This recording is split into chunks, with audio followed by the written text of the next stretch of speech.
António Rebelo de Sousa é convidado desta Hora Económico. Muito boa noite. É Obrigado um prazer, por é estar um aqui. prazer, é sempre um prazer estar aqui com o Ruben. E em vésperas de aprovação à partida do Orçamento do Estado na especialidade, hoje tivemos mais algumas previsões sobre o que poderá ser o desempenho da economia em 2013. São mais uma vez previsões que fogem muito para lá do que é a estimativa do Governo, mas estas previsões são mais realistas. Previsões que apontem, por exemplo, para uma contração do PIB entre 2% a 2,6%. São mais realistas. Eu não estou nada otimista em relação à evolução da economia portuguesa, nem em relação à execução orçamental.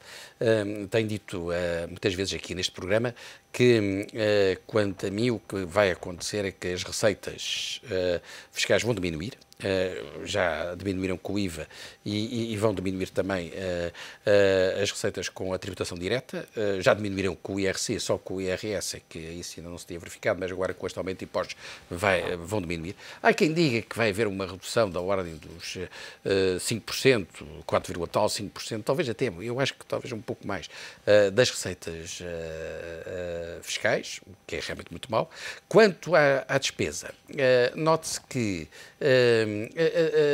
a despesa primária tem conhecido alguma redução pequena, mas tem conhecido alguma redução, embora, evidentemente, haja aqui uma dúvida em relação a pagamentos a fornecedores, como é que realmente eles estão a ser contabilizados e os atrasos dos pagamentos a fornecedores. Mais uma vez, o método de caixa, portanto, contabilidade pública versus contabilidade nacional, realmente, que está em causa. Mas eu admito que haja alguma pequena redução na despesa, não tanto como realmente se prevê, até por isto. Até estou convencido que é possível que haja algum pequeno aumento da despesa. Por isto, eu disse, é possível haver alguma pequena redução se, entretanto, se cortar bastante dos consumos intermédios. Mas se não se conseguir cortar muito os consumos intermédios, é possível até haver um pequeno aumento, porque há uma alteração nos subsídios da função pública e, portanto, na função pública há apenas o corte do subsídio e mais 60% do outro, ou 50 e poucos por cento do outro. Portanto, vai haver um ligeiro aumento das despesas com os vencimentos da função pública. Podem não ser atenuados pelos cortes. Que podem não ser atenuados pelos cortes. E, portanto, há o risco de não haver praticamente alteração na despesa pública e, portanto, isto é, nos gastos públicos correntes, primários, não é? Porque depois, enfim, se considerarmos os encargos financeiros, vai haver aumento, não é?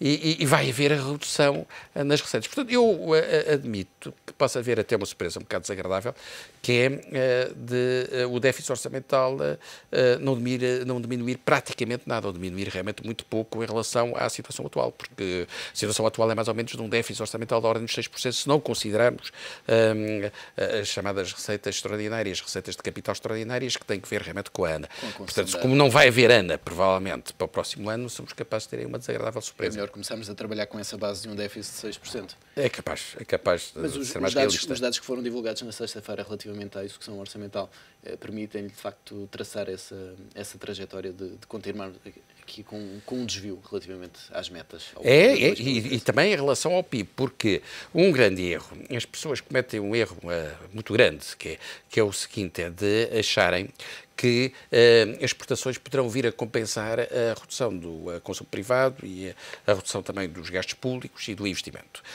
E isso não vai ser possível de maneira alguma no próximo ano, porque todas as previsões apontam para haver uma estagnação da atividade económica na área do euro e, portanto, nas economias dos nossos principais parceiros comerciais. Portanto, enfim, logo isso torna praticamente impossível que haja um grande aumento das exportações para esses mercados. E depois eu também não estou muito otimista em relação, eu não quero ser desagradável, até porque eu sou muito amigo do Pedro Reis, que é o presidente da AICEP, que tem desempenhado um ótimo papel, mas faz o que pode, não é? Mas eu também não estou muito otimista em relação às exportações para os países terceiros, não?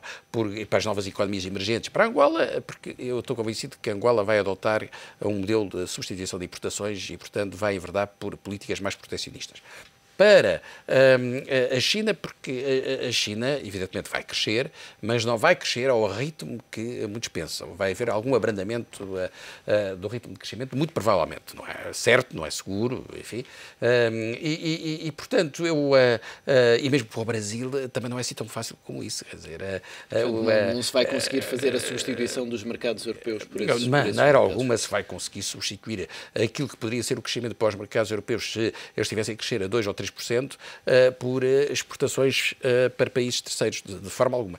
Portanto, não estou otimista que através do Export-Led Growth Model, que isto é, de um modelo liderado pelas exportações, se consiga inverter a atual tendência para uma recessão significativa da economia portuguesa. Pois há aqui outra coisa que as pessoas esquecem, é que uma grande parte do consumo ainda tem que ver com o mercado interno, quer dizer, e com, isto é, uma grande parte da evolução do nível de atividade económica tem que ver ainda com o consumo interno e com o mercado endógeno, e não só realmente com as exportações. Quer dizer, o peso do mercado endógeno ainda é muito grande na economia portuguesa, apesar de ter havido um gradual aumento da abertura ao exterior e, portanto, é evidente que o peso das exportações no PIB tem, enfim, vindo a aumentar. Quer dizer, portanto, e se nós formos para que essa vertente está a ser descurada? Há quem considere o rácio exportações mais importações sobre o PIB, ou o rácio exportações mais importações sobre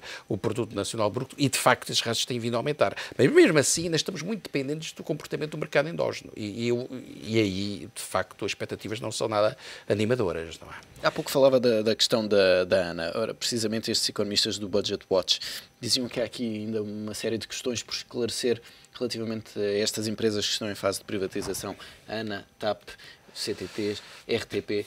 Ainda, de facto, deveríamos, nesta altura, já ter uma ideia mais clara do que será o processo de privatização de cada uma destas empresas. O problema é que não tem havido realmente um plano com consistência relativamente às privatizações. Nem há uma política propriamente com consistência em relação às privatizações, a não ser que se considere que é uma política consistente aquela que assenta na maximização das receitas. Quer dizer, se nós considerarmos que é uma política consistente, dizemos vou realmente vender a quem der mais, em todos os setores, independentemente de ser A, B ou C, e de os futuros parceiros que viermos a ter desses setores terem interesse para a economia nacional ou não. Se realmente a estratégia realmente, se uma estratégia consistente é uma estratégia desse tipo, então tem havido uma estratégia consistente. Quer dizer, realmente a perspectiva tem sido a de maximizar as receitas. Agora, mas isso não é realmente uma estratégia com lógica, do meu ponto de vista. E em relação, por exemplo, à ANA, há vários candidatos, há várias possibilidades, mas é preciso privilegiar, na medida do possível, evidentemente, aqueles candidatos que têm parceiros nacionais. Portanto, eu, se enfim, estivesse no governo, procuraria, na medida do possível, e sem pôr em causa as regras comunitárias, evidentemente, mas há maneiras sofisticadas de o tentar fazer, ou de, pelo menos, tentar promover potenciais parceiros nacionais nas diversas candidaturas, eu tentaria privilegiar as parcerias nacionais. Pois há aqui realmente um problema que é a TAP. A TAP é um problema muito complicado, porque é que é um problema muito complicado? Porque o único candidato que há é um candidato que não se pode considerar que tenha, de facto, provas, enfim, dadas inquestionáveis e que seja considerado realmente um potencial grande parceiro com base no histórico, não tem assim um histórico fantástico, digamos assim. Por outro lado, é preciso saber como é que vai conseguir injetar capital na TAP, sanear a TAP e conseguir injetar capital significativo para promover a sua competitividade a nível internacional. Depois, em terceiro lugar, até que ponto é que os interesses nacionais estão salvaguardados ou não estão salvaguardados em relação às rotas principais, portanto, para a África, para as ex-colónias, para a América Latina, para o Brasil, a rota atlântica, até que ponto é que realmente vamos manter ou não, e até que ponto é que continuamos a ter uma estratégia que seja conciliável com a existência de um aeroporto hub em Lisboa. Portanto, ainda não se percebeu quais são as garantias dadas. Até ao momento ainda não consegui perceber muito bem quais são as garantias dadas. Depois, em relação à televisão, é o que se sabe. Quer dizer, isso muda-se de posição dia sim, dia não. Quer dizer, ou já há uma ideia e ficam 2 canais, ou não há ideia nenhuma e não fica canal nenhum, ou realmente ficam... ou ainda não há sequer qualquer tipo de modelo para a privatização. Portanto, está sempre a mudar, realmente. Portanto, uma insegurança total, completa e absoluta. Em relação à Caixa Geral de Depósitos, há dias em que é para privatizar a 30%, há outros dias em que não é para privatizar. Também, enfim... digamos que até os próprios trabalhadores neste momento não têm confiança sobre aquilo que poderá vir a acontecer no futuro. E mesmo esta ideia do plano de fomento, embora não se fale agora na privatização da Caixa, parece estar subjacente à ideia do plano de fomento a hipótese de, daqui por uns tempos, se privatizar a Caixa. Enfim, isso servir de pretexto à privatização da Caixa. Depois, em relação aos estaleiros de Viana do Castelo, também não se sabe muito bem qual é o ponto da situação e como é que se vai privatizar para os brasileiros, se não, realmente, enfim, qual é a estratégia que neste momento se pretende implementar. Depois, em relação ao setor dos transportes, também ainda não percebi muito bem qual vai ser a estratégia e quais são os timings para a privatização. E, portanto, eu diria que não há uma estratégia consistente, que este governo não tem estratégia nenhuma. E mesmo em relação a outro aspecto que é muito importante, que é o de se criar condições para a recuperação da economia portuguesa e da inversão do ciclo da crise e tal. Portanto, haver austeridade, sim, mas haver também medidas de incentivo. Só ao fim deste tempo todo é que se começou a falar na criação de algumas condições, designadamente na redução do IRC, na redução para os 10%. Ao fim de ano e meio é que realmente se começa a falar disso. Para além da ideia peregrina do Banco de Fomento, que é uma ideia engraçadíssima. Essa redução para os 10, do IRC para os 10% parece-lhe que poderia ter um impacto positivo? Eu acho que sim. Vamos lá ver. Mas eu sou a favor de uma tese que talvez não seja a do Governo. Eu sou a favor da redução para 10%, mas nos setores estratégicos, portanto, setores de bens transacionáveis, acho que deveria haver realmente uma redução para 10%. Em relação também a PMEs e a microempresas, realmente, enfim, em setores que fossem também geradores de emprego. E depois acho que era preciso ter realmente, mas era preciso selecionar esses setores, quer dizer, portanto, ter a tal ideia de um modelo de desenvolvimento com a seleção dos setores, que são setores considerados, ou que possam ser considerados realmente estratégicos para a economia portuguesa, e isso não foi feito. E depois há que ter aqui um cuidado, que é evitar o seguinte perigo, que consiste em realmente alguns empresários encerrarem certas empresas em questão, realmente, e abrir novas empresas que já beneficiam dos 10%. E isso realmente é um risco grande. Eu preferia uma solução diferente, que era, de facto, selecionar os setores estratégicos, em relação aos quais haveria uma redução substancial do IRC, e, portanto, nesses casos, realmente, avançava realmente com essa redução substancial, e depois fazer outra coisa, que era admitir a possibilidade de dedução à matéria coletável de tudo aquilo que é investimento relevante, considerado relevante. Isso já tem que ver com novos investimentos que estejam relacionados com novas empresas ou com a reestruturação empresarial.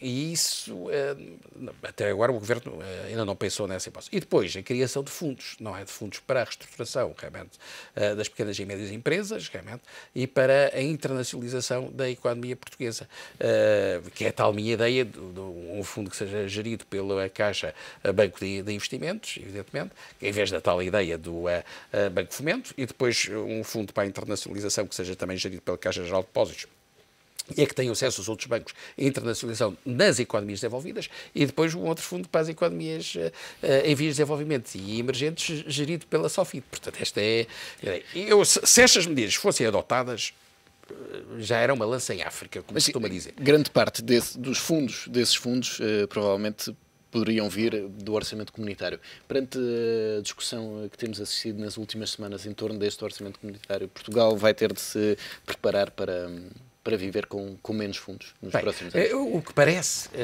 até agora, com base nas notícias que têm vindo a público, é o seguinte, que em relação aos fundos da coesão, estavam previstos cortes que podiam ir, enfim, até os 17%, coisa assim parecida, e que provavelmente vamos ficar em cortes de 10%, 11%, 12%, qualquer coisa assim, não mais do que isso. E, portanto, sempre é um bocadinho melhor. Em relação à PAC, à Política Agrícola Comunitária, em relação, portanto, aos fundos que poderão ser canalizados para o setor agrícola, estavam previstos cortes da ordem dos 8%, que provavelmente vão ser bastante menores, da ordem dos 11%, o que é realmente melhor do que se esperava inicialmente. Mas, se compararmos, por exemplo, com a nossa vizinha Espanha, nós vamos obter muito menos do que a Espanha. A Espanha vai obter um reforço significativo em termos de fundos estruturais que vai obter, fundos de coesão, e julgo que também realmente para o setor agrícola. E isso, embora em relação ao setor agrícola seja mais questionável, porque não sei, o que é que vai acontecer. Mas em relação aos fundos de coesão, tudo indica que vai obter um reforço substancial. Ora, isso, aí é que me parece que tem havido uma certa falta de capacidade negocial da parte do nosso governo.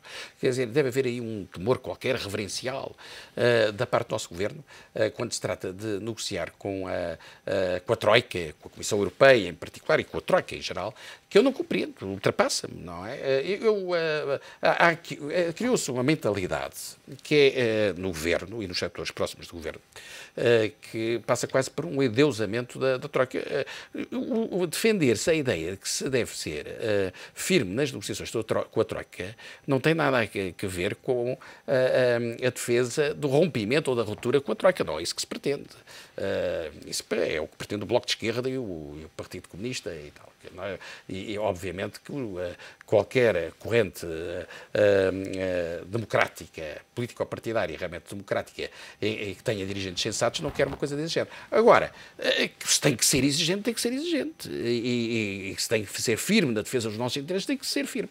E dá-me a sensação, posso estar enganado, porque eu não tenho assistido às negociações, evidentemente, até porque realmente não estou no governo, nem pertenço à área do governo, mas dá-me a sensação de que isso não tem acontecido. Ultimamente, tem havido uns sinaizinhos da parte do Ministro dos Estrangeiros e da parte do próprio Primeiro-Ministro de tentativa de convergência com governos de países mediterrâneos na defesa de alguns interesses.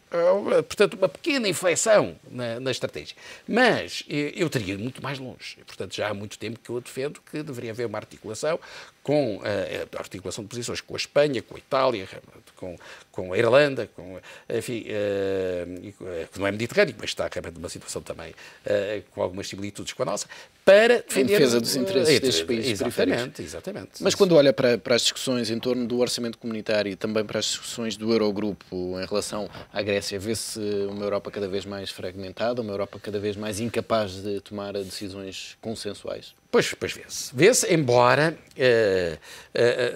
esta ideia da União Bancária pode ser o princípio de uma mudança, se nós temos que continuar sempre a ter alguma esperança. E eu, como sou europeísta há muito tempo, eu continuo a ter esperança de uma viragem na Europa. Embora só acredite nessa mudança depois das eleições na Alemanha e com uma eventual vitória do SPD. Mas, porque eu discordo totalmente da Sra. Merkel, evidentemente, e acho muito estranho, e isso é que me impressiona mais, como é que há certos setores que pensam que é possível a nossa economia recuperar e a economia europeia recuperar com base do modelo da Sra. Merkel e no modelo defendido pelo Sr. Mitt Romney para os Estados Unidos. Quer dizer, transpondo para a Europa o modelo do Sr. Mitt Romney. Quer dizer, porque é o que defende realmente hoje em dia certos setores do PSD, que estão realmente convertidos, de facto, ao neoliberalismo. É isso que nós chamamos de neoliberalismo. Que é, no fundo, defender esta tese realmente algo aberrante, depois com contornos muito interessantes, porque a tese, que é a tese dos supply sides, para quem sabe, consiste na defesa do choque fiscal e, portanto, da redução dos impostos, aumento do rendimento disponível, realmente aumento da poupança, automaticidade do aumento do investimento, aumento do nível de atividade económica, aumento do nível de emprego, está resolvido o problema. Não é? Sem intervenção nenhuma do Estado, portanto, resolve-se o problema. Baixando os impostos, aumentando o rendimento disponível das famílias portanto, por essa via, contribuindo-se para o aumento da poupança, aumento de investimento e tal. Isso resolve o problema. Bem, Aqui depois há uma particularidade, é que os supply-siders, digamos, na Europa, e em particular em Portugal, defendem o aumento dos impostos. Ora, este modelo com o aumento dos impostos é um bocadinho complicado, quer dizer, porque o aumento dos impostos, conseguir realmente um aumento substancial da poupança, tal, ora, enfim, é um bocado realmente complicado. Portanto, tem essa particularidade, enfim, digamos que é uma sensibilidade da escola dos supply-siders muito particular, que agora surgiu essa... Realmente, no fundo, estamos a ser inovadores. Agora, como é que se pensa, no fundo, ao fim e ao cabo é isto, vamos pôr como políticas realmente de contração da despesa, nós vamos pôr em boa ordem as finanças públicas e vamos conseguir equilibrar o déficit orçamental. Vamos ver, que eu estou convencido que o déficit vai continuar a aumentar, ou pelo menos não vai diminuir significativamente. Até estou convencido que se vai manter no próximo ano nos 6%, ou coisa assim parecida. A minha previsão, desde já anuncio com esta distância, vai para 6%, coisa assim parecida. Portanto, depois deste sacrifício todo, quer dizer, do primeiro-ministro Sócrates até realmente 2014, digamos, 2013, peço desculpa, vamos conseguir baixar de 9, tal para 6%. Quer dizer, com estes sacrifícios todos, que é realmente notável.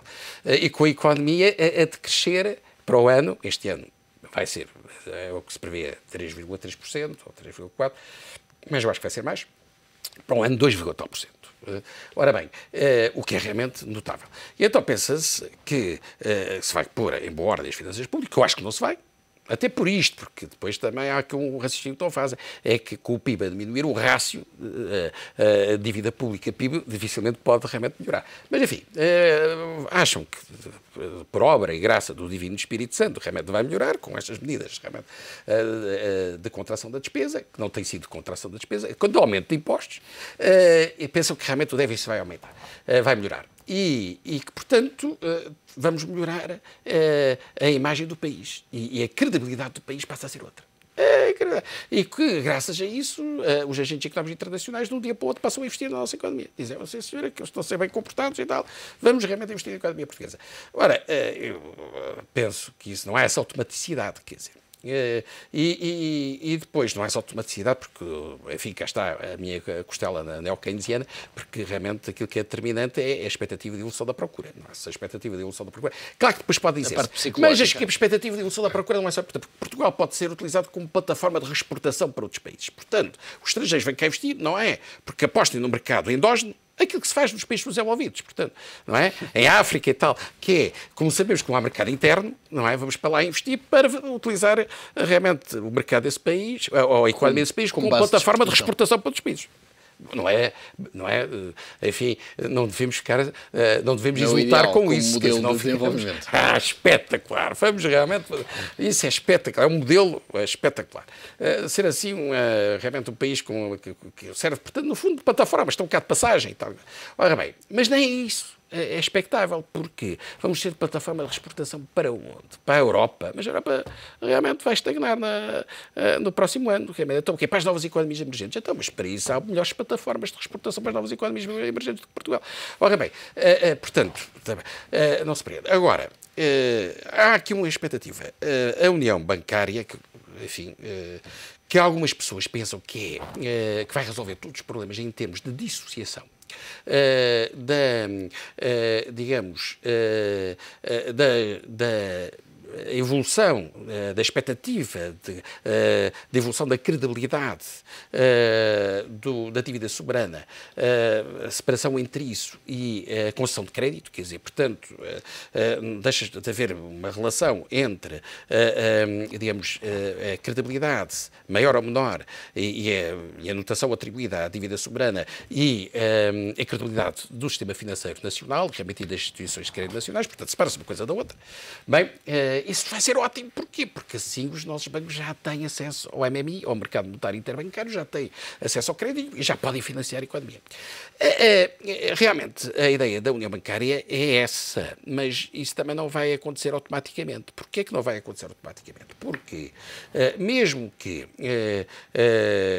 com a supervisão a nível central, por parte do Banco Central Europeu, se consiga, enfim, que passe a haver uma maior credibilidade das instituições financeiras nacionais, que lhe possa garantir um certo acesso realmente ao MMI um dia, não é? Não sabemos ainda quando.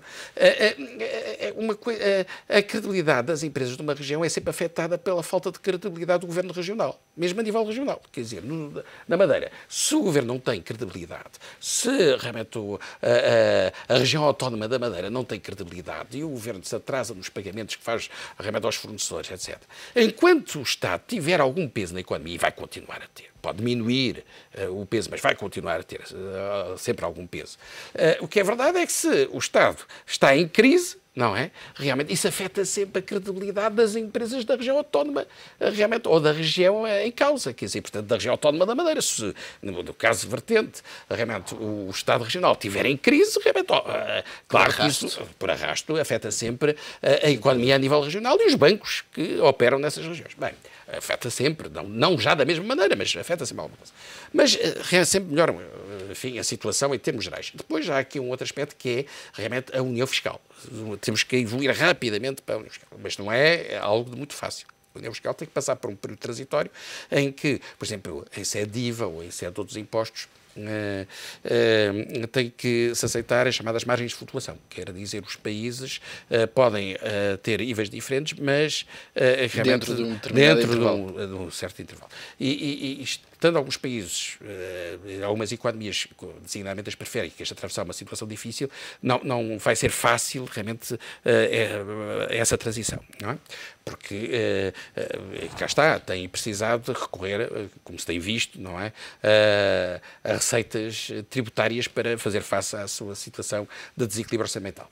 Depois, há uma terceira fase que é de coordenação de políticas. Eu acho que essa fase de coordenação política devia começar a ser já também implementada para facilitar realmente a união fiscal e a própria união bancária. E essa coordenação realmente de políticas que passaria por um ministro das Finanças, digamos assim, comunitário, que eu defendo essa ideia já há muito tempo, vai implicar o quê? Um certo reforço na política orçamental.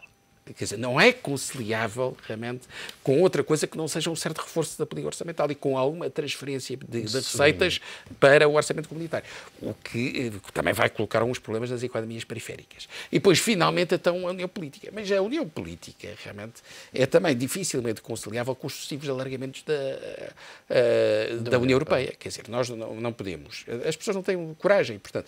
E então há aqui uma coisa que é realmente uma piada, quer dizer, é uma piada, é um bocado, passa a comparação, evidentemente, como, sei lá, agora o BCP começar a desatar a comprar mais bancos, pequenos bancos, não é? Dizemos, agora porque é que não é de comprar ali mais um banco, não sei, mais uma caixa económica, não sei onde, e tal e coisa, em vez de se consolidar. Ora bem, e esta coisa de nós estarmos realmente a alargar realmente para a Sérvia, para a Croácia, qualquer dia realmente para não sei onde e tal, numa altura em que não há, de facto, ainda uma consolidação da União Económica e Monetária e não há realmente uma consolidação das próprias instituições democráticas, enfim, a todos os níveis na União Europeia, eu acho que é realmente um bocado temerário. Mostra que o objetivo era, sobretudo, o mercado comum. Mas depois também há aqui uma outra questão que eu também lhe queria chamar a atenção, que é esta, que é, nós, quando falamos da realidade económica comunitária, nós temos que nos perceber uma coisa que é muito importante. Há mercados endógenos em cada um dos países e, portanto, a primeira pergunta que se faz é o seguinte: quando aumenta o rendimento na Alemanha, qual é a parte do rendimento que é gasto pelos alemães com produtos franceses fora da Alemanha e com produtos alemães? E qual é a parte do rendimento francês que é gasto com produtos franceses e com produtos fora da França? E há estudos que apontam para, em termos de média comunitária, digamos, o consumo em produtos realmente nacionais, quer dizer, portanto, a orientação do consumo, em média, nos Estados-membros da União Europeia, e sobretudo na área do euro, será pelo menos 50% para produtos nacionais e, realmente, no máximo 50% para produtos que são importados, não é? Quer dizer, produtos importados. Ora bem, mas depois dos produtos importados, realmente, o peso, digamos, dos mercados que são também da União Europeia, realmente, é de 70%. Não é? Portanto, em média, isto em termos de objetividade analítica e de honestidade intelectual. Quer dizer, em cada 100 euros que realmente recebe a mais um trabalhador comunitário, à volta de 15 euros é que vai para fora do país. O que significa que o efeito multiplicador se faz sentir de uma maneira realmente muito grande dentro da União Europeia. Não? Quer dizer, e as pessoas, portanto, qualquer política que realmente tenha como objetivo uma certa inversão da crise na Europa não pode ser uma política de excessiva austeridade, porque se for, quer dizer, os efeitos recessivos vão se fazer sentir de uma forma muito intensa em toda a Europa, precisamente por aquilo que eu disse, por causa da propensão marginal a consumir produtos comunitários pelo cidadão normal da comunidade, que é realmente muito elevada, não é? E a austeridade promete continuar durante mais alguns meses e nós, por isso, vamos voltar a esse tema certamente. António Rebelo de Sousa, foi um prazer contar com Foi também um grande prazer. neste Hora Económica. Muito obrigado.